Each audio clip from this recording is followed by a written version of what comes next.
नारी जेतेबेले मातृत्व लाभ करे निजर संतानटीको निज कोଳରେ ଦେଖେ से खुशी आत्महरा हो जाए। ताकू लगे सते जेपरि से सबकिछि पाई जाइछि। ताठारु निजर संतानर विच्छेद से तिळे हेले सहे करि पारे नाही।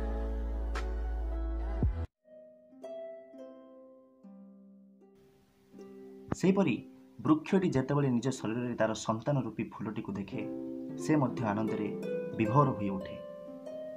निज संतान फूल को पाई से तार सौंदर्य को शतगुणित करिथाए।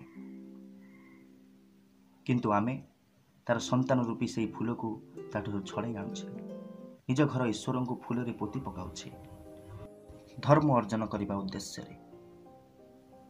किंतु आमे भूली जाउछे जे कहार संतान बा कहार सौंदर्य को छड़े आनिबा को धर्म कह जाए नहीं। धर्म अर्जन करने को अनेक पंथा अच्छी, तेणुक धर्म अर्जन बाहाना फूल को बलि देवार कौन आवश्यकता भी नहीं। धन्यवाद।